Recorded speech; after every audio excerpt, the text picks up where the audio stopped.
आता यानंतर आपण जनगणनेचा थोडक्यात अभ्यास केला, पण आता दारिद्र्य ही संकल्पना पण आपण समजावून घेणार आहोत, कारण शेवटी आपण आर्थिक आणि सामाजिक विकासाच्या योजनांचा विचार करणार आहोत आणि ज्यासाठी विचार करणार आहोत तो घटक आपल्याला समजावून घेणं आवश्यक आहे. म्हणजे दारिद्र्य या घटकाविषयी आपल्याला माहिती समजावून घेणं आवश्यक आहे. आणि या घटकामध्ये आपण सरकारनं दारिद्र्याच्या केलेल्या व्याख्या, आंतरराष्ट्रीय पातळीवर केलेल्या व्याख्या, सरकारनं दारिद्र्य दूर करण्यासाठी केलेले प्रयत्न, त्यासाठी नेमलेल्या वेगवेगळ्या समित्या, या समित्यांनी केलेल्या शिफारशी आणि या शिफारशींच्या आधारावरती सरकारनं हाती घेतलेल्या आर्थिक आणि सामाजिक विकासाच्या योजना या घटकामधून आपण अभ्यासणार आहोत. आता दारिद्र्याचा जर विचार केला तर सरळ सरळ गोष्ट आहे की दारिद्र्य म्हणजे ज्याच्याकडे उत्पन्नाचा अभाव आहे त्याला आपण दारिद्र्य म्हणून ओळखतो. म्हणजे थोडक्यात उत्पन्नाचा अभाव असणं याला दारिद्र्य असं म्हटलं जातं. मग दारिद्र्य या संकल्पनेचा अर्थ कसा घेतला जातो याचा जर आपण विचार केला तर आर्थिक आणि सामाजिक विकासामध्ये दारिद्र्य या संकल्पनेचा विचार केला जातो. संकल्पनेमध्ये उत्पन्नाबरोबरच चांगलं सामाजिक जीवन, चांगलं शिक्षण, आरोग्य, राजकीय स्वातंत्र्य या गोष्टींचा समावेश केला जातो. आणि आता या ठिकाणी दारिद्र्याच्या संकल्पनेमध्ये किती खोलवर विचार केला गेलेला आहे हे आपल्या लक्षामध्ये येईल. आर्थिक आणि सामाजिक विकासामध्ये प्रामुख्याने याच संकल्पनेचा विचार केला गेलेला आहे. उत्पन्नाचा तर विचार केलाच जातो, पण याच्याशिवाय मानवाला मिळणारं चांगलं सामाजिक जीवन, चांगलं शिक्षण, आरोग्य, राजकीय स्वातंत्र्य या गोष्टींचा समावेशसुद्धा या दारिद्र्याच्या संकल्पनेमध्ये करण्यात आलेला आहे. हे आपल्याला लक्षात ठेवावं लागेल. आणि आंतरराष्ट्रीय पातळीवर जर आपण विचार केला तर आंतरराष्ट्रीय पातळीवर संयुक्त राष्ट्रसंघानं दारिद्र्याची व्याख्या केलेली आहे. आता वेगवेगळ्या आंतरराष्ट्रीय पातळींवर आपल्याला वेगवेगळ्या व्याख्या अभ्यासायला मिळतील, पण आपण जर व्याख्या समजावून घेतल्या तर आपल्या लक्षात येईल की सगळ्यांचा अर्थ मात्र एकच आहे. संयुक्त राष्ट्रसंघाची दारिद्र्याच्या व्याख्येचा जर आपण विचार केला तर संधी आणि निवड यांचा परित्याग आणि मानवी प्रतिष्ठेची होणारी पायमल्ली म्हणजे दारिद्र्य होय, अशी व्याख्या केलेली आहे संयुक्त राष्ट्रसंघानं. आणि याच्यामध्ये संयुक्त राष्ट्रसंघानं उल्लेख केलेला आहे की समाजामध्ये प्रभावीपणे सहभागी होण्याची संधी न मिळणे, अन्न आणि कपडे पुरेसे नसणे, याशिवाय असं कुटुंब जे शाळेमध्ये किंवा दवाखान्यामध्ये जाऊ शकत नाही, असं कुटुंब जे भूमिहीन किंवा बेरोजगार आहे, याशिवाय दारिद्र्य म्हणजे असुरक्षितता आणि दुर्बलता, अशा प्रकारे संयुक्त राष्ट्रसंघानं दारिद्र्याची व्याख्या केलेली आहे. म्हणजे सुरुवातीला संयुक्त राष्ट्रसंघाचं मत असं आहे की संधी आणि निवड यांचा परित्याग आणि मानवी प्रतिष्ठेची होणारी पायमल्ली म्हणजे दारिद्र्य. आणि याचा अर्थ काय आहे हे पुढे संयुक्त राष्ट्रसंघाने व्यक्त केलेलं आहे. त्याच्यामध्ये म्हटलेलं आहे की समाजामध्ये प्रभावीपणे सहभागी होण्याची संधी न मिळणे, अन्न आणि पुरेसे कपडे नसणे, अशा प्रकारचं कुटुंब जे शाळेमध्ये किंवा दवाखान्यामध्ये जाऊ शकत नाही, असं कुटुंब जे भूमिहीन आणि बेरोजगार आहे, आणि दारिद्र्य म्हणजे असुरक्षितता आणि दुर्बलता आहे. अशा प्रकारे संयुक्त राष्ट्रसंघाने दारिद्र्याची व्याख्या केलेली आहे. आता जागतिक बँकेनं सुद्धा दारिद्र्याची व्याख्या केलेली आहे. जागतिक बँकेची दारिद्र्याची व्याख्या जर आपण समजावून घेतली तर लक्षात येईल की संयुक्त राष्ट्रसंघाचेच काही मुद्दे जागतिक बँकेनं नमूद केलेले आहेत. उपासमार असणे, निवारा नसणे, उपचार घेण्याची कुवत नसणे, निरक्षर असणे, शाळेत जाऊ न शकणे, बेरोजगार असणे, पिण्यासाठी शुद्ध पाण्याचा अभाव असणे, तसेच स्वातंत्र्याचा अभाव असणे म्हणजे दारिद्र्य, अशी जागतिक बँकेनं दारिद्र्याची व्याख्या केलेली आहे.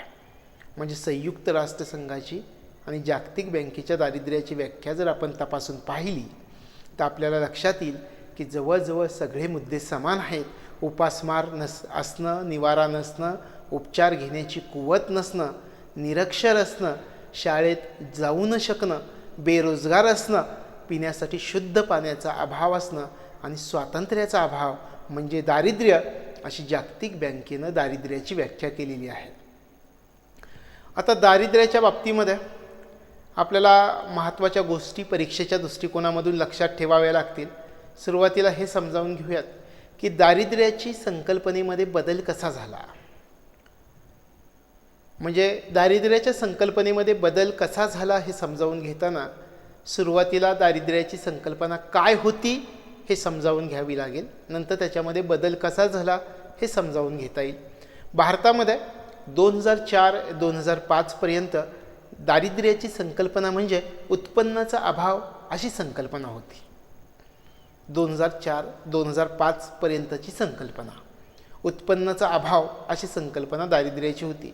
आणि 2004-2005 पर्यंत शासन आर्थिक स्रोत वाढवण्यासाठी प्रयत्न करत होतं.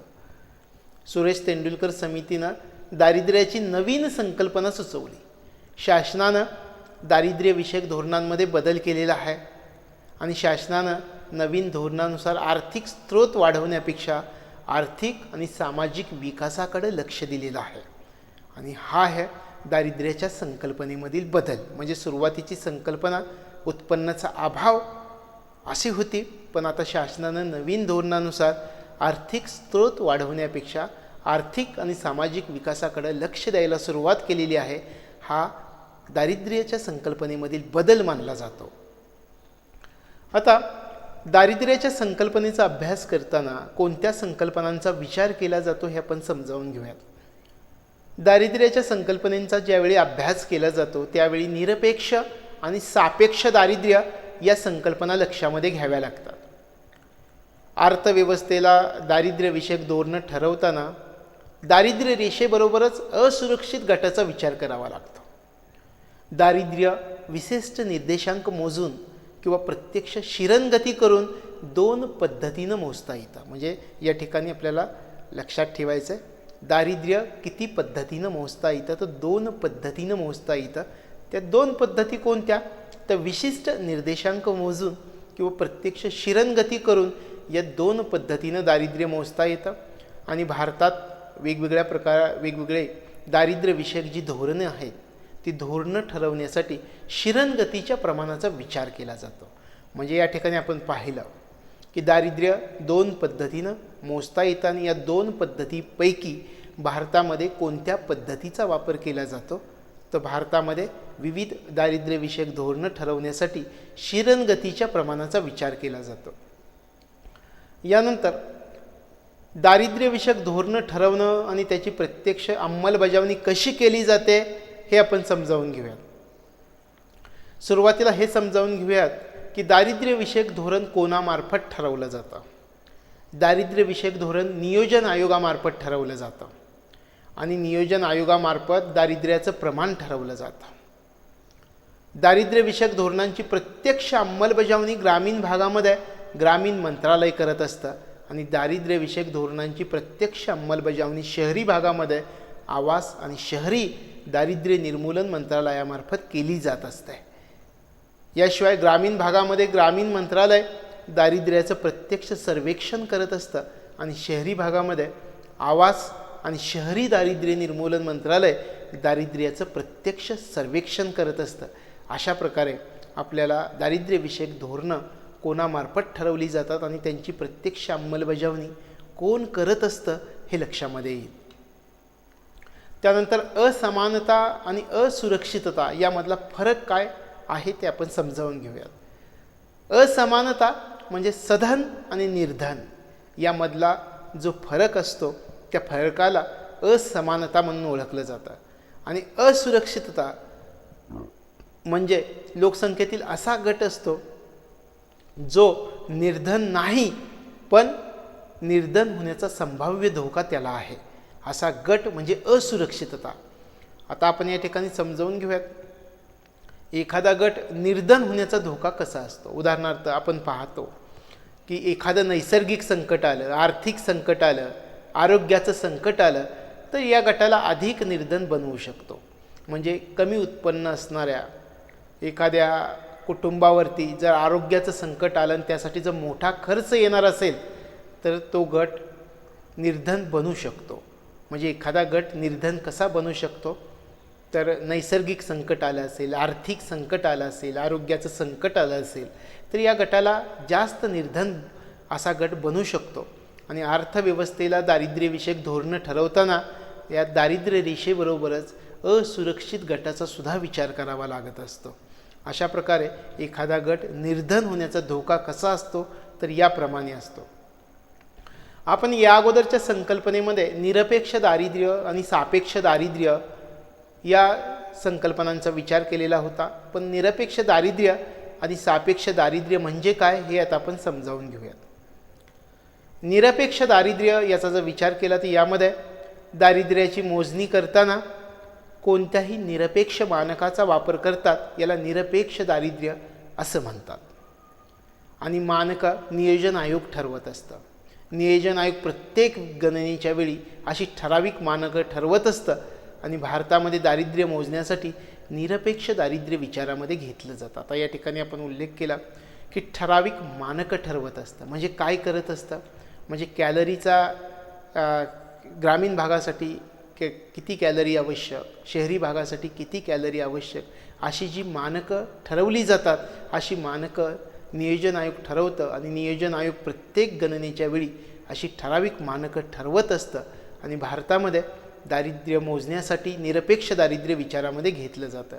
सापेक्ष दारिद्र्याचा जर विचार केला तर यामध्ये दारिद्र्याची ज्यावेळी मोजणी केली जाते त्यावेळी सापेक्षतेचा विचार केला जातो. या संकल्पनेमध्ये याच्यापेक्षा तो गरीब असा जो उल्लेख केला जातो त्याला सापेक्षता असं म्हटलं जातं. तुलना केली जाते, याच्यापेक्षा तो गरीब आहे अशी जी तुलना केली जाते त्याला सापेक्षता असं म्हटलं जातं. या संकल्पनेमध्ये एखाद्या देशामधील सर्व लोकांचं दरडोई प्रतिमाह उत्पन्न मोजून सरासरी काढली जाते आणि अशा प्रकारच्या मोजणीला सापेक्ष असं म्हटलं जातं. यानंतर आपण पी.डी. ओझा या समितीचे निष्कर्ष पाहूयात. सरासरी 2250 कॅलरी प्रतिदिन या निकषाचा वापर करून या पी.डी. ओझा समितीनं दारिद्र्याचं प्रमाण मोजलं. 1960-61 मध्ये ग्रामीण भागामध्ये 8 ते 11 रुपये मासिक दरडोई खर्चाची पातळी ठरवून दारिद्र्याचं प्रमाण पी.डी. ओझा समितीनं मोजलेलं होतं. 1960-61 मध्ये शहरी भागामध्ये 15 ते 18 रुपये मासिक दरडोई खर्चाची पातळी ठरवून दारिद्र्याचं प्रमाण मोजण्यात आलं आणि या प्रमाणानुसार ग्रामीण भागामध्ये 51.6% दारिद्र्य आढळलं आणि शहरी भागामध्ये 7.6% दारिद्र्य आढळलेलं आहे. एकूण शहरी आणि ग्रामीण भाग मिळून जर विचार केला तर 44% प्रमाण आढळून आलं आणि 1960-61 मध्ये 19 कोटी लोक दारिद्र्य रेषेखाली राहत होते असं या समितीनं निष्कर्ष काढलेला होता. आणि या 19 कोटीपैकी 18.4 कोटी लोक ग्रामीण भागामध्ये राहत होते. नियोजन आयोगानं याच काळामध्ये ग्रामीण आणि शहरी भागासाठी खर्चाची एकच 20 रुपये मासिक खर्च दरडोई खर्चाची पातळी दारिद्र्य रेषेसाठी वापरलेली होती. अशा प्रकारे पी.डी. ओझा समितीचे हे निष्कर्ष आहेत. याच्यामध्ये आपल्याला लक्षात काय ठेवायचं आहे पी.डी. ओझा समितीच्या निष्कर्षामध्ये, तर सरासरी किती कॅलरी प्रतिदिन या निकषाचा वापर करून दारिद्र्याचं प्रमाण मोजलं. 2250 कॅलरी प्रतिदिन या निकषाचा वापर केलेला होता या समितीनं. यानंतर आपण पाहणार आहोत दांडेकर आणि रथ समिती. याच्यामध्ये व्ही.एम. दांडेकर आणि निळकंठ रथ यांनी दारिद्र्य रेषेच्या मोजमापामध्ये 2250 कॅलरी प्रतिदिन या निकषाचा वापर केलेला होता. आता याच्यामध्ये दांडेकर रथमध्ये व्ही.एम. दांडेकर आणि निळकंठ रथ यांनी दारिद्र्य रेषेचं मोजमाप केलं आणि 2250 कॅलरी प्रतिदिन या निकषाचा वापर या समितीनं केला. 1960-61 मध्ये ग्रामीण भागामध्ये प्रतिमाह 15 रुपये म्हणजे वार्षिक 180 रुपये आणि शहरी भागामध्ये प्रतिमाह 22.50 रुपये म्हणजे 270 रुपये वार्षिक मासिक दरडोई खर्चाची पातळी ठरवून दारिद्र्याचं प्रमाण या समितीनं मोजलेलं होतं. यावेळी दारिद्र्याचं प्रमाण होतं 41% आणि ग्रामीण भागातील दारिद्र्य 1968-69 मध्ये त्यांना 40% आढळून आलेलं होतं. शहरी भागातील दारिद्र्य 1968-69 मध्ये त्यांना 50% आढळून आलेलं होतं. अशा प्रकारे या समितीचे निष्कर्ष होते. यानंतर महत्त्वाची समिती आहे बी.एस. मिन्हास समिती. मिन्हास यांनी ग्रामीण दारिद्र्य मोजण्यासाठी वार्षिक दरडोई खर्चाची पातळी 240 रुपये ठरवलेली होती. आणि मिन्हास यांचे जे निकष होते त्या निकषानुसार 1969मध्ये 50.6% दारिद्र्य आढळून आलेलं होतं. त्यानंतर पी के बर्धन यांची शिफारस आपण पाहूयात की ग्रामीण खर्चाची पातळी वापरताना, महागाई ठरवताना शेतमजुरासाठीच्या किंमत निर्देशांकाचा वापर करणं ही पी के बर्धन यांची शिफारस होती. ही शिफारस महत्त्वाची आहे की ग्रामीण खर्चाची पातळी ज्यावेळी वापरली जाते त्यावेळी महागाई ठरवताना शेतमजुरासाठीच्या किंमत निर्देशांकाचा वापर करावा असं कोणत्या समितीनं शिफारस केली होती हे विचारलं जाईल. तर ही शिफारस पी के बर्धन समितीनं केलेली होती आणि बर्धन यांनी 15 रुपये मासिक दरडोई खर्चाच्या पातळीचा वापर केलेला होता. 1968-69मध्ये मोजणी केली असता त्यांना ग्रामीण भागामध्ये 54% दारिद्र्य आढळून आलेलं होतं. त्यानंतर मॉन्टेक-सिंग अहलुवालिया महत्त्वाची समिती. अहलुवालिया यांनी ग्रामीण भागासाठी 15 रुपये आणि शहरी भागासाठी 20 रुपये मासिक दरडोई खर्चाची पातळी वापरली. म्हणजे अहलुवालिया यांनी ग्रामीण आणि शहरी भागासाठी वापरलेली मासिक दरडोई खर्चाची पातळी ग्रामीण भागासाठी 15 रुपये आणि शहरी भागासाठी 20 रुपये मासिक दरडोई खर्चाची पातळी वापरली. यावेळी आधारभूत वर्ष 1960-61 धरण्यात आलेलं होतं. अहलुवालियांना 1973-74मध्ये ग्रामीण भागातील दारिद्र्य 46.1% आढळून आलं आणि अहलुवालिया यांनी जी पाहणी केली त्या पाहणीनुसार चांगल्या कृषी हंगामामध्ये दारिद्र्यामध्ये घट झालेली आहे, तर खराब हंगामात दारिद्र्यात वाढ होते असं दिसून आलं. आता या ठिकाणी आपल्याला एक प्रश्न आहे की कोणत्या समितीच्या पाहणीनुसार चांगल्या कृषी हंगामात दारिद्र्यात घट होते आणि खराब हंगामामध्ये दारिद्र्यामध्ये वाढ होते असं दिसून आलेलं होतं, ह्याचा प्रश्न विचारला तर अहलुवालिया यांच्या पाहणीनुसार चांगल्या कृषी हंगामात दारिद्र्यात घट तर खराब हंगामात दारिद्र्यात वाढ होते असं दिसून आलेलं होतं. आणि अहलुवालियांनी जो निष्कर्ष काढला त्या निष्कर्षानुसार 1956-57मधील 54.1% दारिद्र्य 1973-74मध्ये 46.1% वरती आलेलं होतं. अहलुवालिया यांच्या निकषानुसार आर्थिक वाढ आणि उत्पादनावरच लक्ष केंद्रित न करता दारिद्र्य निर्मूलनासाठी विशेष कार्यक्रमांची अंमलबजावणी करणं आवश्यक आहे असं अहलुवालियांनी नमूद केलं. म्हणजे या ठिकाणी आणखी एक प्रश्न आहे आपल्यासाठी की कोणत्या समितीच्या निष्कर्षानुसार आर्थिक वाढ आणि उत्पादनावरच लक्ष केंद्रित न करता दारिद्र्य निर्मूलनासाठी विशेष कार्यक्रमांची अंमलबजावणी करणं आवश्यक आहे असे नमूद केलं गेलेलं होतं. तर अहलुवालिया यांच्या निष्कर्षानुसार आर्थिक वाढ आणि उत्पादनावरच लक्ष केंद्रित न करता दारिद्र्य निर्मूलनासाठी विशेष कार्यक्रमांची अंमलबजावणी करणं आवश्यक आहे असं नमूद केलं गेलेलं होतं. यानंतर आपण गौरव दत्त आणि मार्टिन रॅव्हलिन यांचा दारिद्र्यविषयक अहवाल समजावून घेऊयात. गौरव दत्त आणि मार्टिन रॅव्हलिन यांनी आपला अहवाल जाहीर केला 1989मध्ये. प्रादेशिक असमतोल आणि दारिद्र्यविषयक अहवाल या गौरव दत्त आणि मार्टिन रॅव्हलिन यांनी जाहीर केलेला होता. 1983मध्ये भारतातील दारिद्र्याचं प्रमाण 43.9% हे गौरव दत्त आणि मार्टिन रॅव्हलिन यांनी निश्चित केलं. ग्रामीण भागामध्ये हे प्रमाण त्यांना 45.1% आढळून आलं. आणि दत्त आणि मार्टिन यांनी पॉवर्टी गॅप ही नवीन संकल्पना मांडली. या ठिकाणी लक्षात ठेवायचं पॉवर्टी गॅप ही नवीन संकल्पना कोणत्या समितीनं मांडलेली होती? दत्त मार्टिन समितीनं पॉवर्टी गॅप ही नवीन संकल्पना मांडली. आणि दत्त आणि मार्टिन यांची ही जी नवीन संकल्पना होती या नवीन संकल्पनेला P1 या नावाने ओळखलं जातं. आता या ठिकाणी पॉवर्टी गॅप याचा जर विचार केला तर राष्ट्रीय दारिद्र्य रेषेपासूनचं जे अंतर असतं ते राष्ट्रीय दारिद्र्य रेषेपासूनचं अंतर म्हणजे पॉवर्टी गॅप जास्त आढळतो असं म्हटलं जातं. आणि या अहवालानुसार ग्रामीण भागामध्ये पॉवर्टी गॅप जास्त होता असं दिसून आलं. यानंतर मिन्हास जैन तेंडुलकर समिती 1987-88मध्ये भारतामधील एकूण दारिद्र्य 42.7% होतं आणि असं मिन्हास जैन तेंडुलकर समितीच्या निष्कर्षामध्ये आढळून आलं. आणि यामध्ये ग्रामीण भागातील दारिद्र्य 44.8% आणि शहरी भागामधील दारिद्र्य 36.5% एवढं होतं. यानंतर नियोजन आयोग.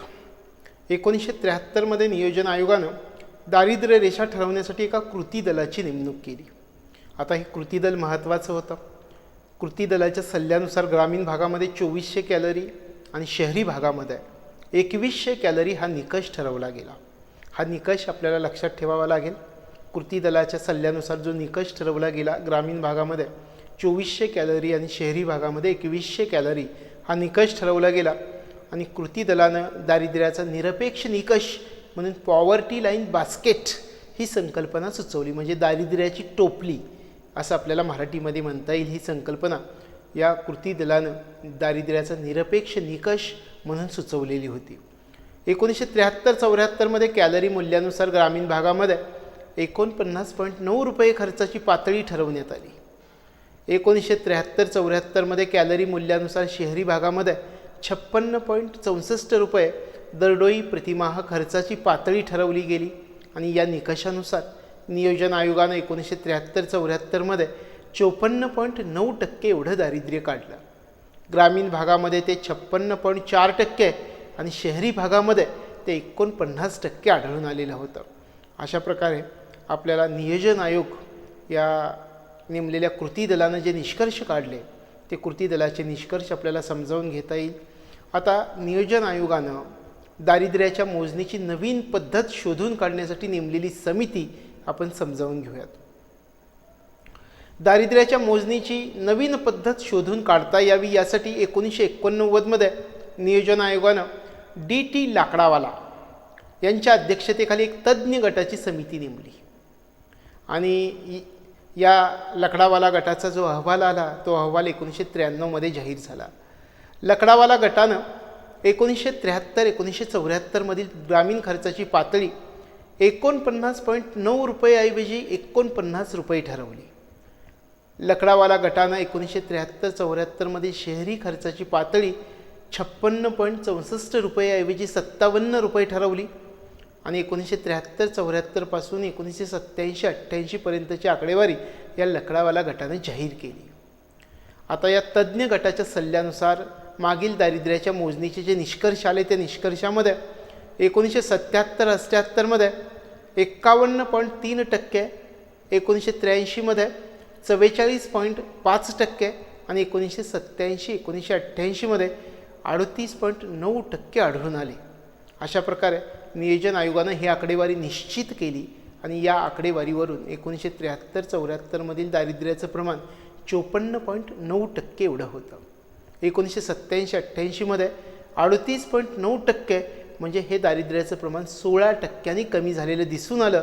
आणि या घटीचं वार्षिक सरासरी प्रमाण जे होतं ते वार्षिक सरासरी प्रमाण 1.14% एवढं होतं. अशा प्रकारे या तज्ज्ञ गटाच्या सल्ल्यानुसार मागील दारिद्र्याच्या मोजणीचे निष्कर्ष हाती आले.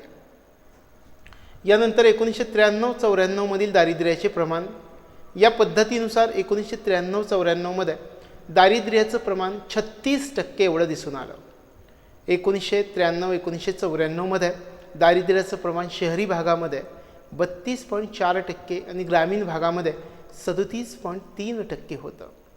1993-94 शहरी भागामध्ये दरडोई प्रतिमाहा 274.88 रुपये खर्चाच्या पातळीचा वापर केला गेलेला होता.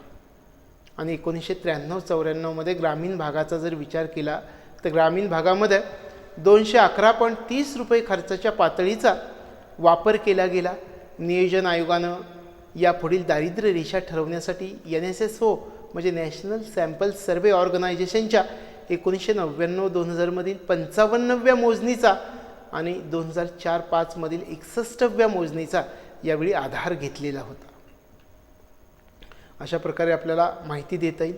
यानंतर 1999-2000 दारिद्र्याचं मोजणी जी केली गेली ती मोजणी करताना URP पद्धतीचा वापर केला गेला. आता या ठिकाणी आपण म्हणतो की 1999-2000 नॅशनल सॅम्पल सर्वे ऑर्गनायझेशन ज्याला आपण NSSO या नावाने ओळखतो, ही NSSOने जी सर्व्हे केली, मोजणी केली त्यावेळी URP पद्धतीचा वापर केला गेला. URP म्हणजे काय? तर युनिफॉर्म रिकॉल पिरियड ही पद्धत ज्याला आपण URP पद्धत असं म्हणतो, दरडोई प्रतिमाह खर्चाची पातळी ठरवून या पद्धतीची मोजणी केली जाते. पहा, URP पद्धतीमध्ये कशी मोजणी करण्यात आली. दरडोई प्रतिमाह खर्चाची पातळी ठरवून या पद्धतीची मोजणी करण्यात आली आणि या पद्धतीनुसार शहरी भागामध्ये 454.11 रुपये आणि ग्रामीण भागामध्ये 327.56 रुपये दरडोई प्रतिमाह खर्चाची पातळी ठरवली गेली. म्हणजे URP पद्धतीनुसार करण्यात आलेली ही मोजणी, ठरवली गेलेली खर्चाची पातळी. आता या ठिकाणी आपण म्हटलं की NSSO ना, नॅशनल सॅम्पल सर्व्हे ऑर्गनायझेशन ना, 1999-2000 मध्ये या URP पद्धतीचा वापर केला गेला होता. युनिफॉर्म रिकॉल पिरियड आणि दरडोई प्रतिमाह खर्चाची पातळी ठरवून या पद्धतीची मोजणी करण्यात आली आणि या पद्धतीनुसार शहरी भागात 454.11 रुपये आणि ग्रामीण भागामध्ये 327.56 रुपये दरडोई खर्चाची प्रतिमाह खर्चाची पातळी ठरवली गेली. आणि या पातळीनुसार ज्यावेळी मोजणी केली गेली त्यावेळी 1999-2000 मध्ये दारिद्र्याचं प्रमाण 26.1 एवढं होतं आणि या पातळीनुसार शहरी भागामध्ये दारिद्र्याचं प्रमाण 23.6% आणि ग्रामीण भागामध्ये 27.1 एवढं दारिद्र्याचं प्रमाण शहरी आणि ग्रामीण भागामध्ये आढळून आलं. आणि नियोजन आयोगाने 2004-05 मध्ये NSSOच्या 61व्या मोजणीचा आधार घेतला. आता आपण URP पद्धतीनं केलेली मोजणी पाहिली.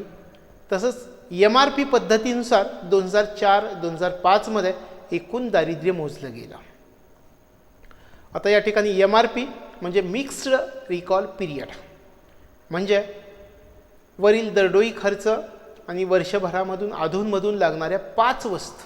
आता या ठिकाणी आपण म्हणतोय दरडोई खर्च आणि वर्षभरामधून अधूनमधून लागणाऱ्या 5 वस्तू. कोणत्या वस्तू?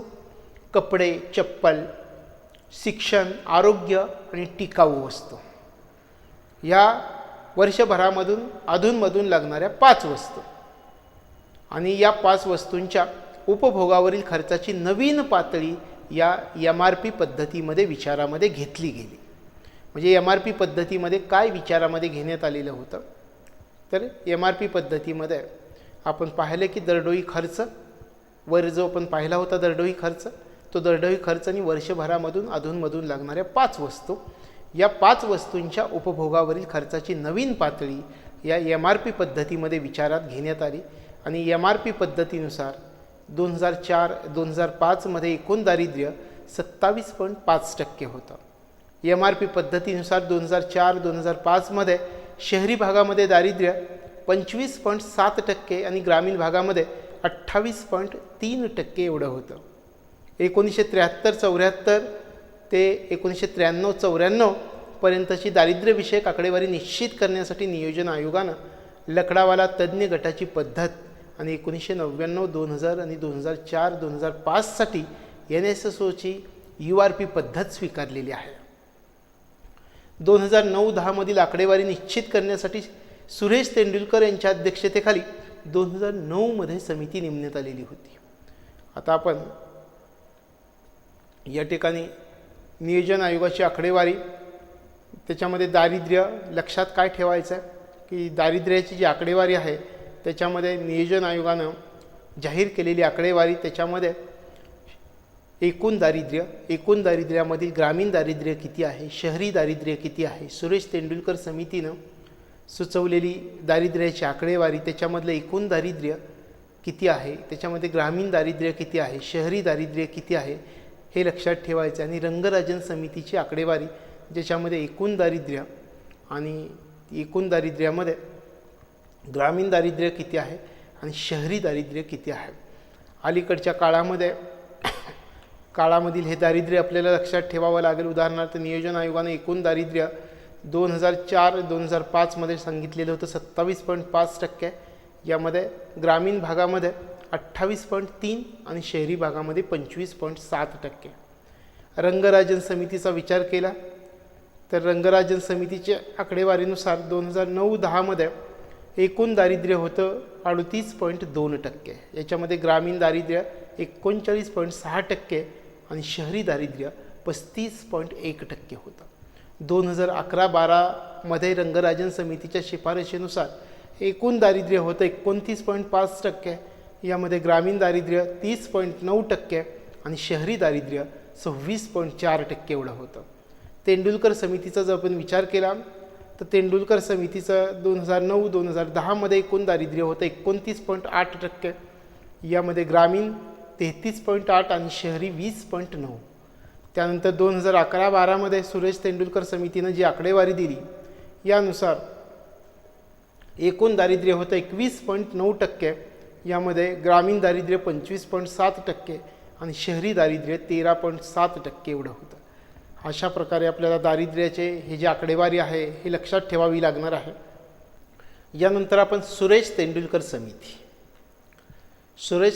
समिती नेमताना 2 प्रश्न निर्माण झालेले होते. यामध्ये दारिद्र्य मापनावरून आर्थिक आणि सामाजिक विकास आणि दारिद्र्य मापनाच्या पद्धती असे 2 प्रश्न यावेळी निर्माण झालेले होते.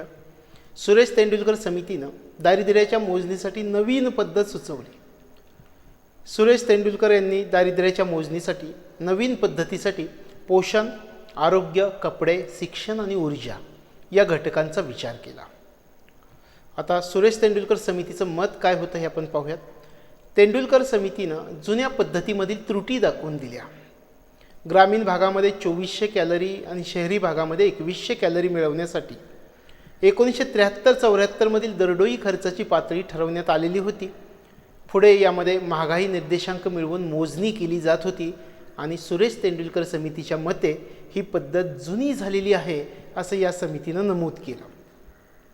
सुरेश तेंडुलकर समितीनं नमूद केलं की अर्थव्यवस्थेची प्रगती झालेली आहे आणि आता कॅलरी मूल्या इतक्या खर्चापेक्षा विकासासाठी जास्त गोष्टींची गरज असणार आहे.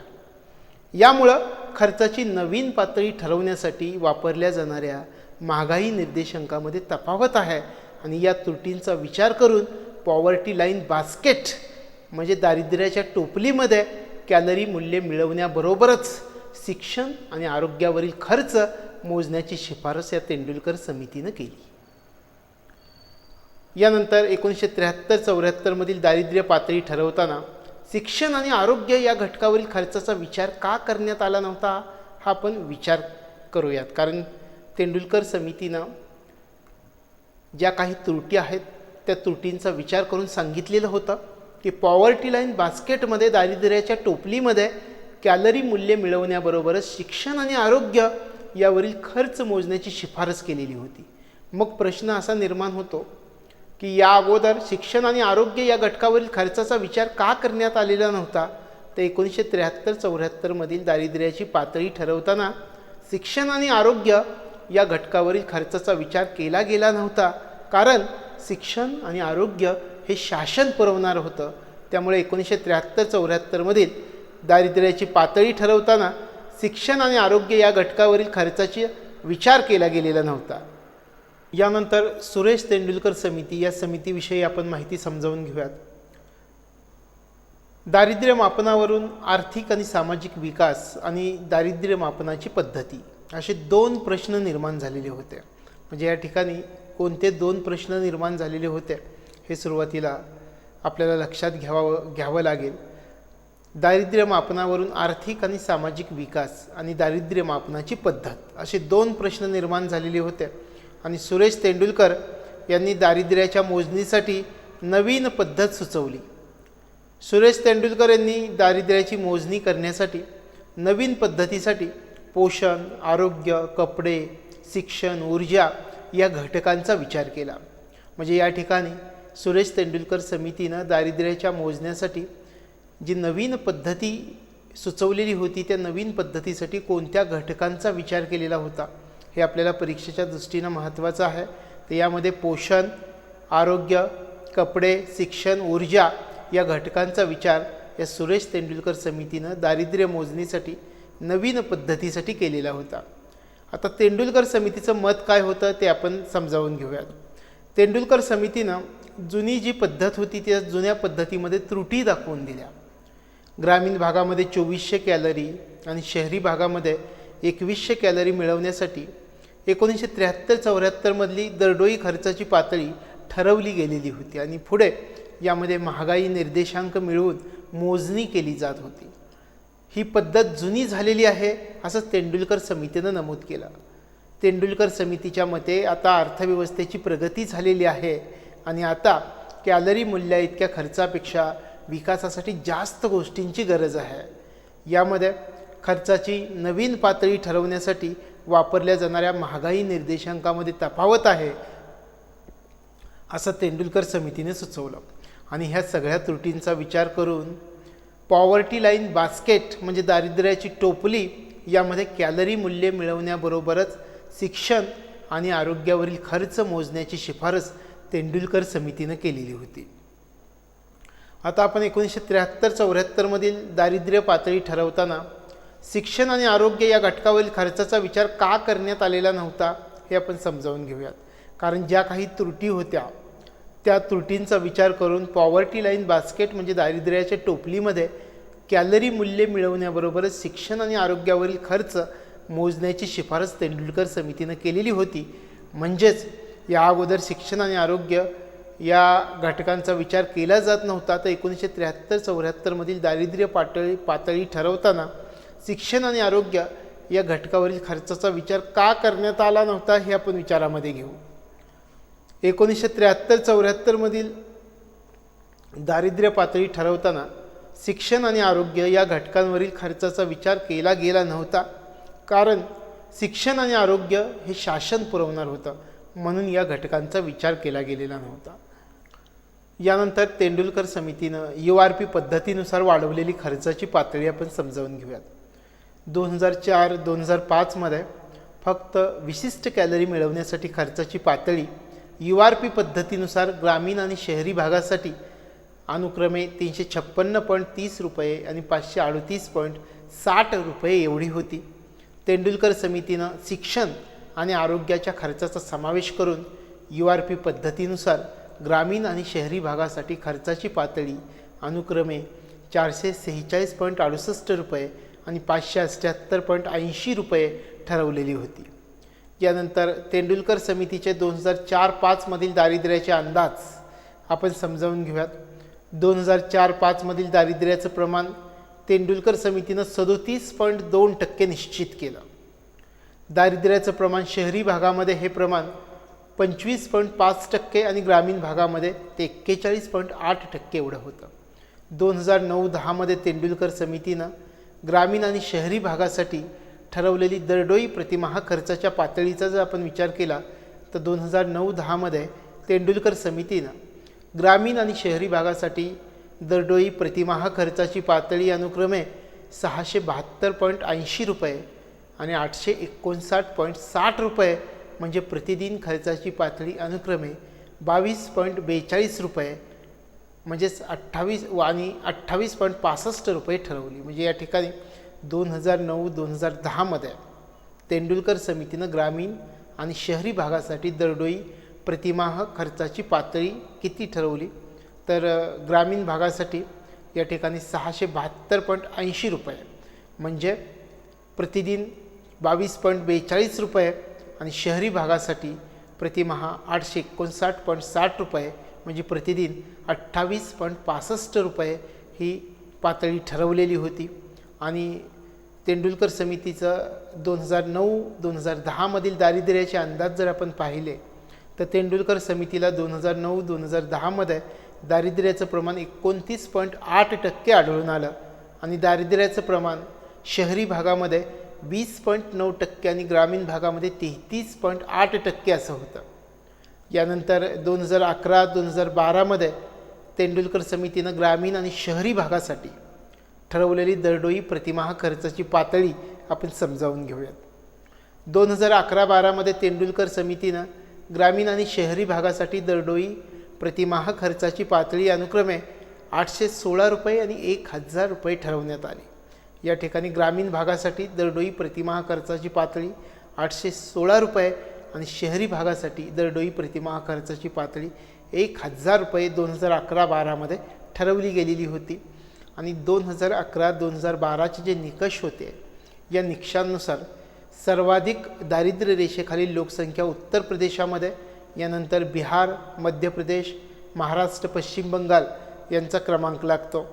आणि दारिद्र्य रेषेखालील प्रमाण विचारामध्ये घेतलं असता लोकसंख्येचं, तर सर्वाधिक प्रमाण छत्तीसगड राज्यामध्ये 39.9%, यानंतर दादरा नगर हवेली 39.3% आणि झारखंडमध्ये ते 37% एवढं होतं. दारिद्र्य रेषेखालील प्रमाण विचारामध्ये घेतलं असता हे प्रमाण अंदमान निकोबारमध्ये सर्वात कमी प्रमाण म्हणजे 1% प्रमाण होतं. आणि तेंडुलकर समितीच्या निकषानुसार 2011-2012 भारतामध्ये दारिद्र्य 21.9% एवढं दारिद्र्य 2011-12 होतं. तेंडुलकर समितीचे जे निकष आले त्या निकषानुसार दारिद्र्य रेषेखालील लोकसंख्येनुसार पहिली 4 राज्य छत्तीसगड राज्यामध्ये 39.9%, यानंतर दादरा नगर हवेली 39.3%, झारखंड 37% आणि मणिपूरमध्ये 36.9% एवढं होतं. अशा प्रकारे तेंडुलकर समितीच्या निकषानुसार दारिद्र्य रेषेखालील लोकसंख्येनुसार पहिली 4 राज्य ही होती.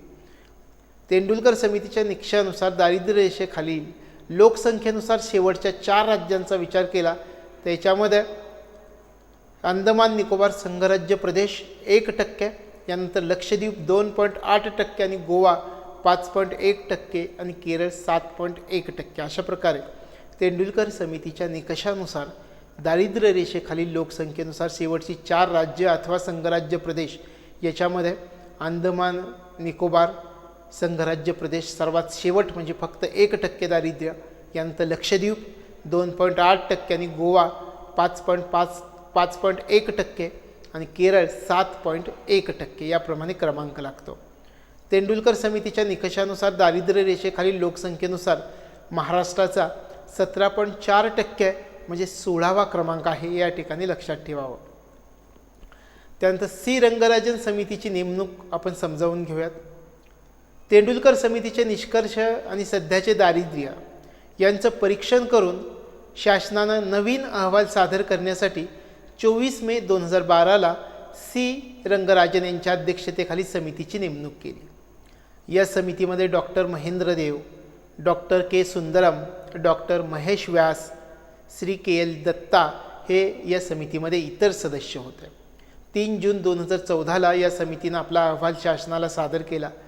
रंगराजन समितीनं दारिद्र्याची टोपली म्हणजे पॉवर्टी लाईन बास्केटमध्ये अन्न आणि 4 आवश्यक घटक, यामध्ये शिक्षण, कपडे, निवारा आणि वाहन खर्च या इतर घटकांचा विचार केला. रंगराजन समितीनं आकडेवारी नमूद करताना 2011-12 मधील NSSOच्या 68व्या सर्वेचा वापर केला. NSSOनं 2009 ते 10 आणि 2011 ते 12 मध्ये MMRP म्हणजे मिक्स्ड मॉडिफाईड रिकॉल पिरियड पद्धतीनं मोजणी केली. या ठिकाणी MMRP पद्धतीमध्ये विचारामध्ये घेतलेले जे खर्च होते त्यामध्ये एका कुटुंबामधील व्यक्तीचा प्रतिमाह खर्च, वर्षभरामधून लागणाऱ्या 5 वस्तूंच्या म्हणजे कपडे, चप्पल, टिकाऊ वस्तू, शिक्षण, आरोग्य यांच्या उपभोगावरील खर्च आणि 7 दिवसांमध्ये लागणाऱ्या तेल, अंडी, मांस, मासे, भाज्या, फळे, मसाले, पान, तंबाखू यावर होणारा 30, 365 आणि 7 दिवसातील एकूण खर्च यांचा समावेश या पद्धतीमध्ये होतो. म्हणजे 1 आठवडा, 1 महिना आणि 1 वर्ष अशा प्रकारे यामधील एकूण खर्च यांचा समावेश या MMRP पद्धतीमध्ये होतो. आता 2011-12 या वर्षासाठी रंगराजन समितीनं ग्रामीण आणि शहरी भागासाठी ठरवलेली खर्चाची पातळी आपण समजावून घेऊयात. ग्रामीण भागासाठी खर्चाची पातळी यामध्ये अन्न या घटकासाठी 2400 कॅलरी ऐवजी 2155 कॅलरी हा निकष ठेवला गेला. 2155 कॅलरी मिळवण्यासाठी 554 रुपये मासिक दरडोई खर्च करावे लागतात आणि 4 आवश्यक घटकांवरती 141 रुपये आणि इतर घटकांसाठी 277 रुपये मासिक दरडोई खर्च करावे लागतात. यामध्ये ग्रामीण भागात दरडोई 972 रुपये मासिक खर्च किंवा प्रतिदिन जर विचार केला तर 32 रुपये खर्च ही दारिद्र्य रेषा ठरवली गेली. 2011-12 या वर्षासाठी रंगराजन समितीनं शहरी भागासाठी ठरवलेल्या खर्चाच्या पातळीचा जर आपण विचार केला तर अन्न या घटकासाठी 2100 कॅलरी ऐवजी 2090 कॅलरी हा निकष ठेवण्यात आला. 2090 कॅलरी मिळवण्यासाठी ₹656 मासिक दरडोई खर्च करावे लागतात. 4 आवश्यक घटकांवर ₹407 आणि इतर घटकांसाठी ₹344 मासिक दरडोई खर्च करावे लागतात. आणि शहरी भागामध्ये दरडोई ₹1407 मासिक खर्च किंवा प्रतिदिन जर विचार केला तर ₹47 खर्च ही दारिद्र्य रेषा ठरवली गेली. रंगराजन समितीच्या निकषानुसार 2011-12 भारतामध्ये एकूण 29.5% दारिद्र्य होतं. यामध्ये ग्रामीण भागामध्ये 30.9% आणि शहरी भागामध्ये 26.4% दारिद्र्य नमूद केलं गेलं. दारिद्र्य रेषेखालील लोकसंख्या उत्तर प्रदेशामध्ये सर्वाधिक, यानंतर बिहार, मध्य प्रदेश आणि पश्चिम बंगाल आणि महाराष्ट्रामध्ये हे प्रमाण आढळून आलं. म्हणजे थोडक्यात दारिद्र्य रेषेखालील लोकसंख्या उत्तर प्रदेशामध्ये सर्वाधिक होती आणि यानंतर जर वेगवेगळ्या राज्यांचा क्रम पाहिला तर त्याच्यामध्ये बिहार, मध्य प्रदेश, पश्चिम बंगाल आणि महाराष्ट्र यांचा क्रमांक लागतो. दारिद्र्य रेषेखालील प्रमाणाचा जर विचार केला तर सर्वाधिक प्रमाण छत्तीसगड राज्यामध्ये.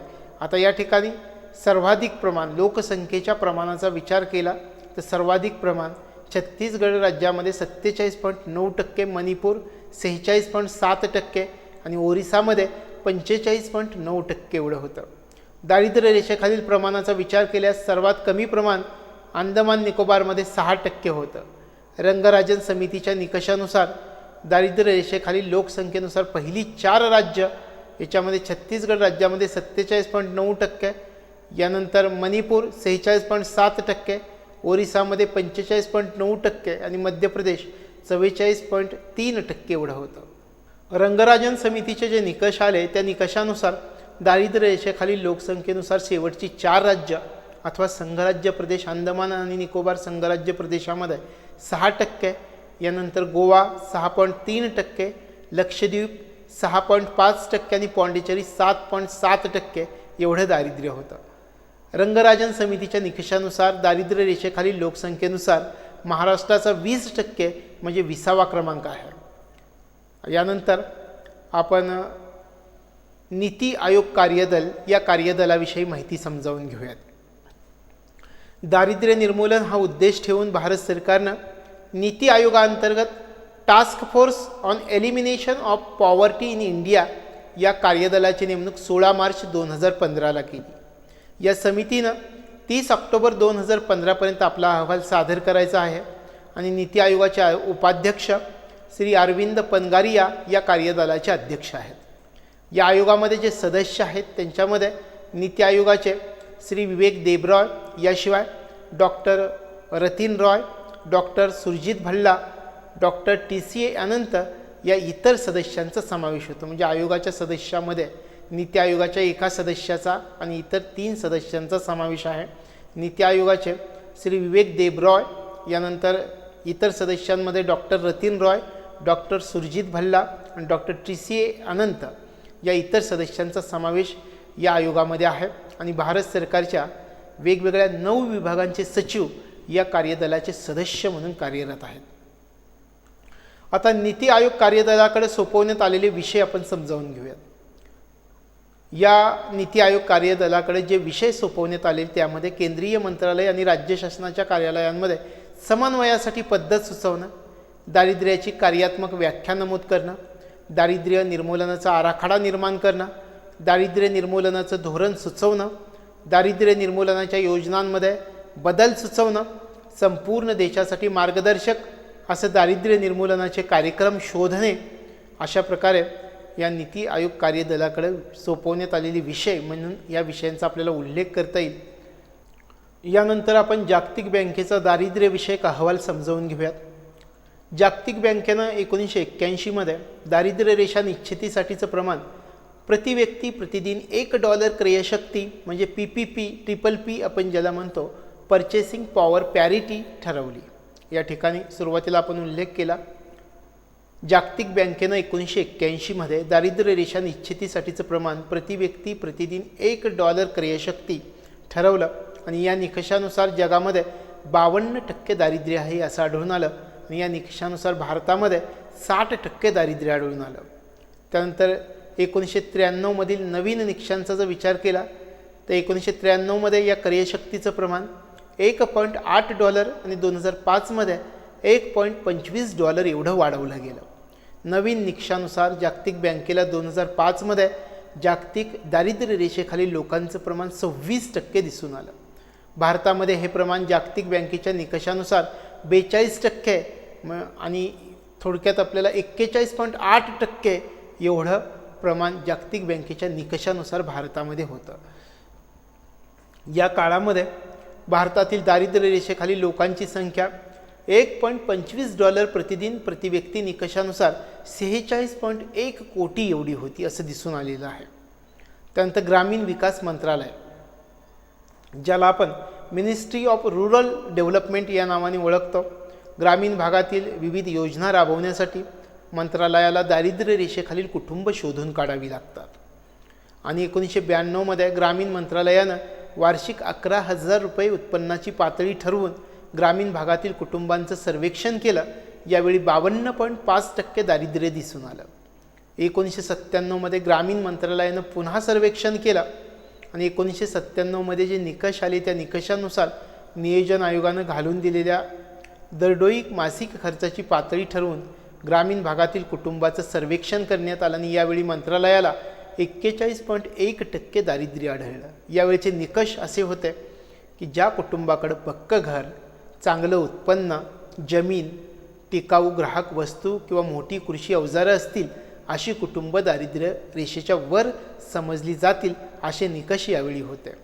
यानंतर 2002मधलं ग्रामीण मंत्रालयाचं सर्वेक्षण, 2002मध्ये पुन्हा ग्रामीण मंत्रालयाने सर्वेक्षण केलं. यावेळी सर्वोच्च न्यायालयाचा आदेश आला, यामुळे हे सर्वेक्षण मध्येच थांबवलं गेलं आणि या सर्वेक्षणामधून 13 इंडिकेटर पद्धतीचा वापर केला. आता या 13 इंडिकेटर पद्धतीमधले घटक कोणते होते ते आपण समजावून घेऊयात. यामध्ये जमीन, घर, कपडे, अन्न, स्वच्छता, ग्राहक वस्तू, साक्षरता, रोजगार, राहणीमान, शिक्षण, कर्ज, स्थलांतर, आधारहीनता यांचा समावेश या सर्वेक्षणामधून 13 इंडिकेटर पद्धतीमध्ये करण्यात आलेला होता. म्हणजे 13 इंडिकेटर पद्धतीमध्ये कोणते घटक होते हे आपल्याला लक्षात ठेवावं लागेल आणि या प्रत्येक इंडिकेटरसाठी कमाल 4 गुण म्हणजे एकूण 52 गुणांची प्रश्नावली तयार केली गेली. 0 ते 17 गुण असलेलं कुटुंब दारिद्र्य रेषेखालील कुटुंब समजलं जाणार होतं. 17 ते 52 गुण असलेलं कुटुंब दारिद्र्य रेषेवरील कुटुंब समजलं जाणार होतं. अशा प्रकारे हे सर्वेक्षण केलं गेलं आणि यानंतर NC सक्सेना यांच्या अध्यक्षतेखाली समिती नेमण्यात आली. पुढील सर्वेक्षणाच्या पद्धतीसाठी ग्रामीण मंत्रालयानं NC सक्सेना यांच्या अध्यक्षतेखाली एका समितीची नेमणूक केली. या सक्सेना समितीनं आपला अहवाल ऑगस्ट 2009मध्ये शासनाला सादर केला. सक्सेना समितीनं जो अंदाज सांगितला त्या अंदाजानुसार 2009मध्ये ग्रामीण दारिद्र्याचं प्रमाण साधारणपणे 50% एवढं आहे असं नमूद केलं. सक्सेना समितीनं स्वयंव्यावर्तन आणि स्वयंसमावेशन आणि 10 मार्कांची नवीन सर्वेक्षणासाठीची पद्धत सुचवली.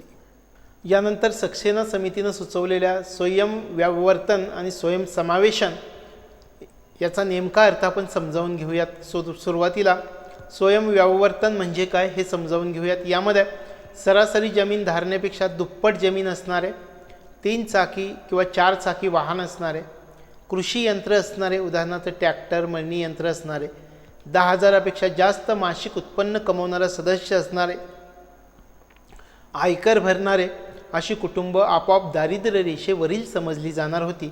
याला स्वयंव्यावर्तन असं म्हटलं गेलं. आणि स्वयंसमावेशन म्हणजे काय हे आपण समजावून घेऊयात. स्वयंसमावेशन या संकल्पनेमध्ये निर्देशित मागास जमातींचे असणारे, महादलित वर्गाचे, फक्त स्त्री कुटुंब प्रमुख असलेले, मुख्य सदस्य अपंग असलेलं कुटुंब, कुटुंबातील मुख्य सदस्य कमी वयाचं असलेलं कुटुंब, घर नसलेलं कुटुंब अशा प्रकारची कुटुंब आपोआप दारिद्र्य रेषेखालील कुटुंब समजली जाणार होती आणि याला स्वयंसमावेशन ही संकल्पनेचं नाव दिलं गेलं. त्यानंतर आपण देशामधील आर्थिक आणि सामाजिक तसेच जातीय गणना याविषयी माहिती घेऊयात. देशामधील आर्थिक, सामाजिक तसेच जातीय गणना करण्याचा निर्णय केंद्र शासनाने घेतला आणि आर्थिक आणि सामाजिक तसेच जातीय गणनेला सुरुवात 29 जून 2011ला त्रिपुरामधील सांखोला नावाच्या खेड्यामधून करण्यात आली. यापूर्वी अशी गणना स्वातंत्र्यपूर्व काळामध्ये 1931मध्ये केली गेलेली होती आणि या गणनेसाठी यावेळी संगणकाचा वापर केला गेलेला आहे. ग्रामीण भागामधील सामाजिक, आर्थिक आणि जातीय जनगणनेचा कार्यक्रम ग्रामीण मंत्रालयामार्फत पार पाडला जात आहे. अशा प्रकारे आपल्याला या गणनेविषयी माहिती सांगता येईल. यानंतर आपण आवास आणि शहरी दारिद्र्य निर्मूलन मंत्रालय, ज्याला आपण मुफा या नावाने ओळखतो, की ministry of housing and urban poverty alleviation या नावानं ओळखतो, आवास आणि शहरी दारिद्र्य निर्मूलन मंत्रालय. शहरी भागातील दारिद्र्य रेषेखालील कुटुंबांचं सर्वेक्षण हे आवास आणि शहरी दारिद्र्य निर्मूलन मंत्रालयामार्फत केलं जात असतं. शहरी भागातील सर्वेक्षणाची पद्धत शोधून काढण्यासाठी श्री S.R. हशीम समिती नेमण्यात आलेली होती आणि S.R. हशीम यांच्या अध्यक्षतेखाली एक समिती फेब्रुवारी 2011मध्ये स्थापन केली गेलेली होती. सध्या आवास आणि शहरी दारिद्र्य निर्मूलन मंत्रालय शहरी भागामध्ये नवीन सामाजिक, आर्थिक आणि जातीय जनगणना 2011 पार पाडलेली आहे. यानंतर आपण दारिद्र्याचे निर्देशांक समजावून घेऊयात. यामध्ये सुरुवातीला MPI multi dimensional poverty index 1997 पासून मानव विकास अहवालामध्ये मानव निर्धनता निर्देशांक, ज्याला आपण HPI म्हणतो, तो HPI काढला जात होता आणि 2010 पासून याऐवजी म्हणजे HPI ऐवजी बहुआयामी निर्धनता निर्देशांक म्हणजे multi dimensional poverty index MPI काढला जातो. अशा प्रकारे 1997 पासून ह्युमन पॉवर्टी इंडेक्स काढला जात होता. 2010 पासून यामध्ये बदल केला गेला आणि याच्याऐवजी बहुआयामी निर्धनता निर्देशांक म्हणजे MPI multi dimensional poverty index काढला जातो आणि हा निर्देशांक जो काढला जातो तो हा निर्देशांक OPHI मार्फत म्हणजे Oxford poverty and human development initiative मार्फत हा निर्देशांक तयार केला गेलेला आहे. आता MPI मध्ये कोणते घटक विचारात घेतले जातात हे आपण लक्षामध्ये घेऊयात. MPI मध्ये लोकसंख्येच्या राहणीमानामधील आरोग्य आणि शिक्षणामधील अभावाची तीव्रता आणि गरिबी निर्धनता हे घटक विचारामध्ये घेतले जातात. आता या 3 घटकांमध्ये 10 प्रमापकांमध्ये विभागून प्रत्येक प्रमापकाला समान गुण दिले गेलेले आहेत. आता ही 3 प्रमापकं आपण जी म्हणतो त्यातली 3 प्रमापकं पाहूयात. याच्यामध्ये शिक्षण या घटकामधील प्रत्येक प्रमापकाला 100 भार आहे आणि यामध्ये शालेय शिक्षणाची वर्ष आणि शाळेमधील पट नोंदणी यांचा विचार केला जातो. आरोग्य या घटकामध्ये प्रत्येक प्रमापकाला 100 भार आहे आणि यामध्ये बालमृत्यूदर आणि पोषण यांचा समावेश करण्यात आलेला आहे. राहणीमान या घटकामध्ये प्रत्येक प्रमापकाला 1/18 भार दिलेला आहे. यामध्ये वीज पुरवठा, पिण्याचे पाणी, स्वच्छता, घरामधील फरशी, स्वयंपाकाचं इंधन, मालमत्ता या घटकांचा प्रमापकांचा विचार केला जातो. अशा प्रकारे या 3 घटक आहे हे 3 घटक 10 प्रमापकांमध्ये विभागून प्रत्येक प्रमापकाला समान गुण दिले जातात या MPI मध्ये. यानंतर आपण मानव विकास निर्देशांक समजावून घेऊयात. मानव विकास निर्देशांकाची रचना पाकिस्तानचे मेहबूब उल हक आणि भारताचे नोबेल विजेते अमर्त्य सेन यांनी केलेली आहे. जीवनमान, शिक्षण, राहणीमान या मानवी विकासाच्या 3 बाजू आहेत आणि या बाजूंचा मानव विकास निर्देशांकामध्ये विचार केला जातो. याच्यामध्ये जीवनमान या घटकाचा विचार करताना जन्मावेळेचं सरासरी आयुर्मान मोजण्याची पद्धत असते. यामध्ये कमाल आयुर्मान 85 वर्ष आणि किमान आयुर्मान 25 वर्ष समजण्यात येतं. UNDPच्या म्हणजे युनायटेड नेशन्स डेव्हलपमेंट प्रोग्रामनुसार 2015 मधील मानव विकास अहवालानुसार भारतामधील सरासरी आयुर्मान 65.8 वर्ष एवढं आहे. त्यांचं शिक्षण या घटकामध्ये शाळेमध्ये जाण्याची अपेक्षित आणि सरासरी वर्ष मोजण्याची पद्धत असते. UNDPच्या म्हणजे युनायटेड नेशन्स डेव्हलपमेंट प्रोग्रामच्या 2015चा जो मानव विकास अहवाल आहे त्याच्यानुसार भारतामधील शाळेत जाण्याची सरासरी वर्ष 5.4 आहेत आणि शाळेत जाण्याची अपेक्षित वर्ष 11.7 वर्ष एवढी आहेत. राहणीमान या घटकामध्ये दरडोई उत्पन्न क्रयशक्तीच्या आधारे अमेरिकन डॉलरमध्ये मोजलं जातं. 2015च्या अहवालानुसार भारताचं दरडोई उत्पन्न क्रयशक्तीच्या आधारे $5,497 एवढं आहे. या जीवनमान, शिक्षण, राहणीमान या तीनही निर्देशांकाची सरासरी काढल्यानंतर मानव विकास निर्देशांक काढला जातो. युनायटेड नेशन्स डेव्हलपमेंट प्रोग्रामच्या 2015 मधील मानव विकास अहवालानुसार 2014 भारताचा मानव विकास निर्देशांक 0.609 एवढा होता. यावेळी भारताच्या 188 देशांच्या यादीमध्ये 130वा क्रमांक होता. डिसेंबर 2015 युनायटेड नेशन्स डेव्हलपमेंट प्रोग्रामनं 2015चा आपला अहवाल प्रकाशित केला. 2015चा अहवाल 21 जानेवारी 2016ला युनायटेड नेशन्स डेव्हलपमेंट प्रोग्रामनं कोलंबोमधून अधिकृतपणे प्रकाशित केला आणि या अहवालाचा विषय वर्क फॉर ह्युमन डेव्हलपमेंट असा आहे. याशिवाय रोजगार आणि मानव विकास यामधील संबंध, नोकरीची शाश्वतता, लवचिकता, कौशल्याची आवश्यकता या बाजूंचा विचार करणारा हा अहवाल ओळखला जातो. आणि श्रीलंकेच्या राष्ट्राध्यक्षांनी शाश्वत कृषी ग्रामीण विकासावर लिहिलेल्या community participation for improving rural livelihoods या प्रकरणाचा समावेश यामध्ये केला गेलेला आहे. याशिवाय 2015च्या अहवालामध्ये 188 देशांचा 2014 मानव विकास निर्देशांक नमूद केला गेलेला आहे. या 188 देशामध्ये प्रथम क्रमांक नॉर्वे या देशाचा असून त्याचा मानव विकास निर्देशांक 0.944 आहे. दुसरा क्रमांक ऑस्ट्रेलिया या देशाचा लागतो. सर्वात शेवटचा क्रमांक नायजर या देशाचा असून त्याचा मानव विकास निर्देशांक 0.348 एवढा आहे. ब्रिक्स देशापैकी रशिया, ब्राझील, चीन आणि दक्षिण आफ्रिका यांचा मानव विकास निर्देशांकानुसार 50, 75, 90 आणि 116 असा क्रमांक लागतो. 2008 ते 2014 या काळामध्ये चीन 11 क्रमांकांनी आणि भारत 6 क्रमांकांनी वर ढकलला गेलेला आहे असं दिसून आलेलं आहे. आता भारताच्या मानव विकास निर्देशांकामधील सरासरी वार्षिक वाढ आपण समजावून घेऊयात. याच्यामध्ये कालावधी आणि मानव विकास निर्देशांकामधील सरासरी वार्षिक वाढ आपण समजावून घेऊयात. 1990 ते 2014 या कालावधीमधील मानव विकास निर्देशांकामधील सरासरी वार्षिक वाढ होती 1.48%. 1990 ते 2000 या कालावधीमधील मानव विकास निर्देशांकामधील सरासरी वाढ 1.49% एवढी होती. 2000 ते 2010 या कालावधीमधील मानव विकास निर्देशांकामधील सरासरी वार्षिक वाढ होती 1.67% आणि 2010 ते 2014 या कालावधीमधील मानव निर्देशांकामधील सरासरी वार्षिक वाढ होती 0.97%. अशा प्रकारे भारताच्या मानव विकास निर्देशांकामधील सरासरी वार्षिक वाढ या दृष्टिकोनामधून आपल्याला विचार करता येईल.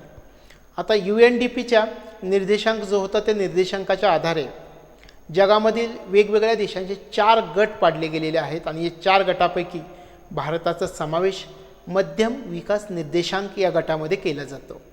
2001 ते 2011 या दशकामध्ये भारताच्या निर्देशांकामध्ये वार्षिक सरासरीमध्ये 1.56% वाढ झालेली आहे हे या ठिकाणी लक्षात ठेवावं. 2001 भारतानं स्वतःचा मानव विकास अहवाल तयार केलेला आहे आणि 2001 नंतर पुढचा अहवाल भारत शासनानं 2011 प्रकाशित केला.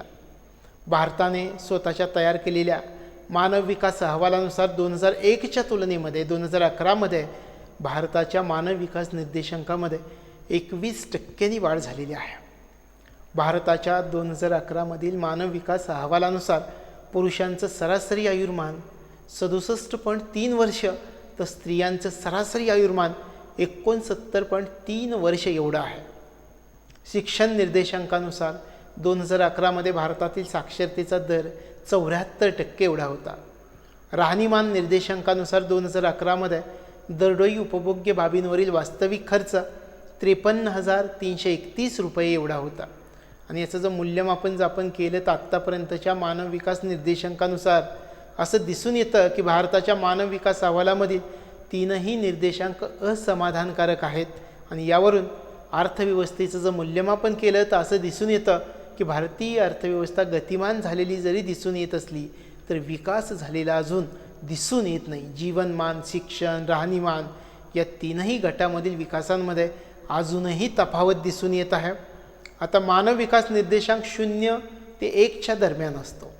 शून्य याचा अर्थ असा असतो की मानव विकास झालेला नाही.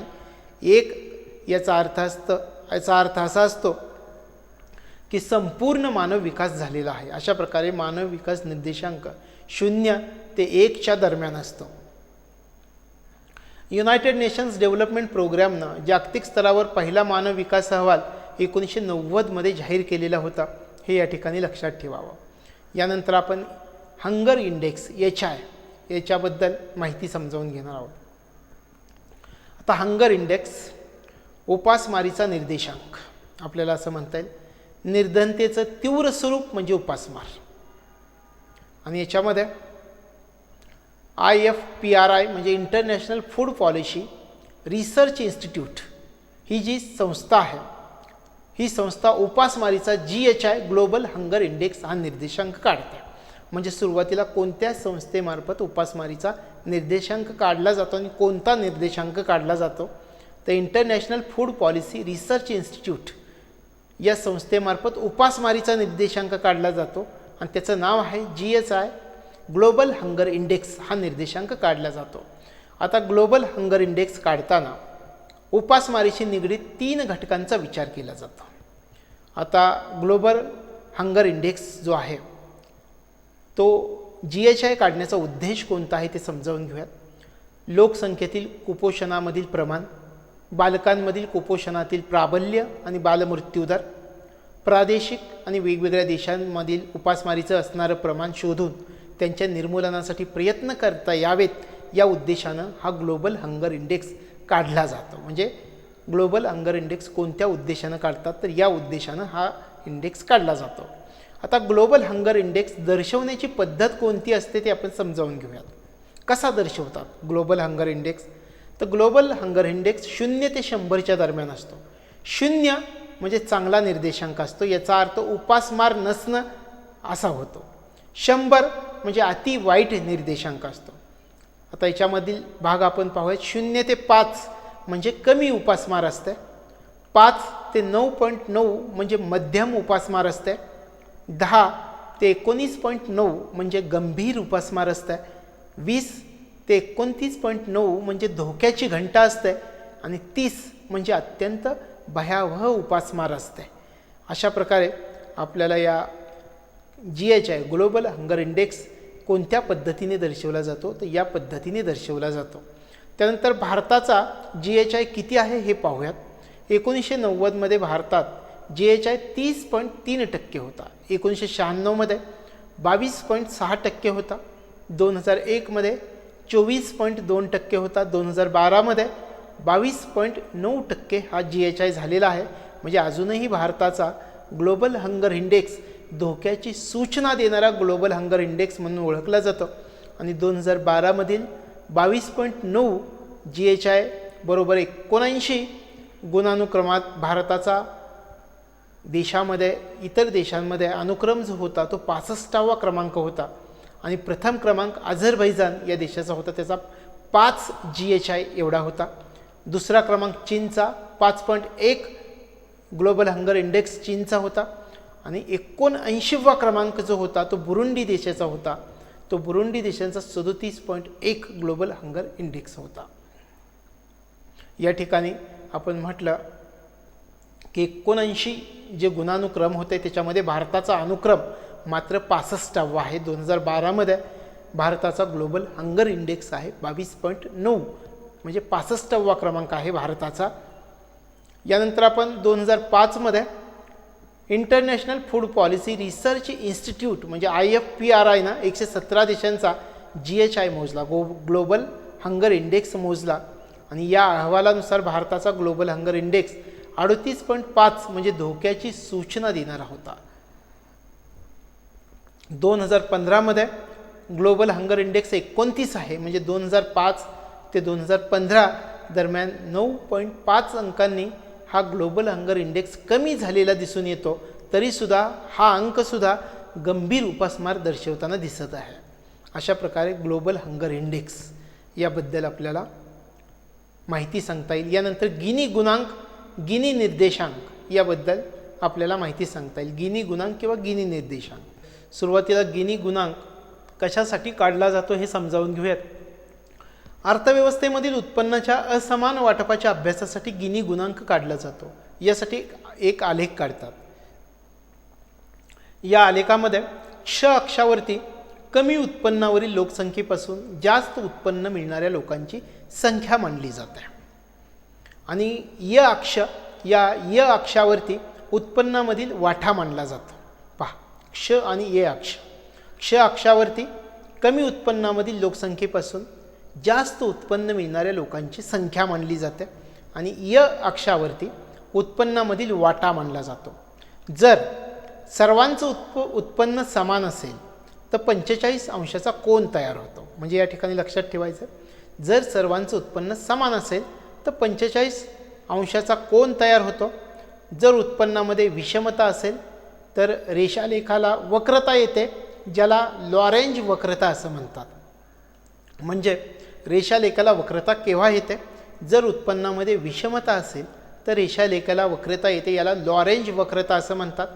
वक्र रेषेच्या वर जे क्षेत्रफळ आहे त्याला ए असं नाव दिलं जातं आणि वक्र रेषेच्या खाली जे क्षेत्रफळ आहे त्याला बी असं नाव दिलं जातं आणि ए प्लस बी यांच्या किमतीला गिनी गुणांक असं म्हणतात. आता गिनी गुणांक ज्यावेळी 0 असतो त्यावेळी देशामध्ये संपूर्ण आर्थिक समानता असते. गिनी गुणांक ज्यावेळी 1 असतो त्यावेळी देशामध्ये सर्वात जास्त आर्थिक तफावत असते आणि गिनी गुणांकाला 100ने गुणलं तर गिनी निर्देशांक मिळत असतो. गिनी निर्देशांक ज्यावेळी 0 असतो त्यावेळी देशामध्ये संपूर्ण आर्थिक समानता असते. गिनी निर्देशांक ज्यावेळी 100 असतो त्यावेळी देशामध्ये सर्वात जास्त आर्थिक तफावत असते. या ठिकाणी मानव विकास अहवाल 2015 नुसार भारताचा गिनी निर्देशांक 2005 ते 2013 मध्ये 33.6 एवढा आहे. भारताचा गिनी निर्देशांक मध्यम स्वरूपाची असमानता दर्शवताना दिसतो आणि ही समानता वाढत जाताना दिसून येते. आर्थिक असमानता मोजताना अलीकडच्या काळामध्ये इन्कम क्विंटाईल रेशो मोजला जातो आणि याला मराठीमध्ये उत्पन्न पंचमक गुणोत्तर असं म्हटलं जातं. आता पंचमक म्हणजे 5 गटांपैकी लोकसंख्येपैकी 20% सर्वाधिक श्रीमंत लोकांच्या सरासरी उत्पन्नाचे 20% सर्वाधिक गरीब लोकांच्या सरासरी उत्पन्नाचे गुणोत्तर मोजलं जातं. मानव विकास अहवाल 2015 नुसार 2005 ते 2013 मध्ये भारताचं हे गुणोत्तर 5 एवढं होतं. यानंतर पाल्मा गुणोत्तर ही संकल्पना आपण समजावून घेऊयात. आता हे पाल्मा गुणोत्तर काय आहे हे सुरुवातीला समजावून घेऊयात. तर आर्थिक असमानता मोजण्यासाठी पाल्मा या तज्ज्ञानं पाल्मा गुणोत्तर शोधून काढलेलं होतं. म्हणजे याचा उपयोग कशासाठी होतो? तर आर्थिक असमानता मोजण्यासाठी पाल्मा गुणोत्तराचा वापर केला जातो. या गुणोत्तरानुसार लोकसंख्येपैकी 10% सर्वाधिक श्रीमंत लोकांच्या देशांच्या पैकी असलेल्या उत्पन्नाच्या वाट्याचं 40% गरीब लोकांच्या उत्पन्नाच्या वाट्याशी गुणोत्तर मोजलं जातं. पहा, पाल्मा गुणोत्तरानुसार लोकसंख्येपैकी 10% सर्वाधिक श्रीमंत लोकांच्या देशाच्या ग्रॉस नॅशनल इन्कमपैकी असलेल्या उत्पन्नाच्या वाट्याचं 40% गरीब लोकांच्या उत्पन्नाच्या वाट्याशी गुणोत्तर मोजलं जातं आणि मानव विकास अहवाल 2015 नुसार पाल्मा गुणोत्तर 1:4 एवढं होतं. अशा प्रकारे पाल्मा गुणोत्तर आर्थिक असमानता मोजण्यासाठी वापरलं जातं. यानंतर आपण बेरोजगारीचे दर आणि बेरोजगारी मोजण्याच्या 3 पद्धती समजावून घेणार आहोत. बेरोजगारीचा दर याचा जर आपण विचार केला तर बेरोजगारी दारिद्र्याशी निगडीत असल्यानं बेरोजगारीचा दरही विचारात घेतला पाहिजे आणि बेरोजगारीचा दर 3 पद्धतीने मोजतात. आता या 3 पद्धती कोणत्या आहेत ते आपण समजावून घेऊयात.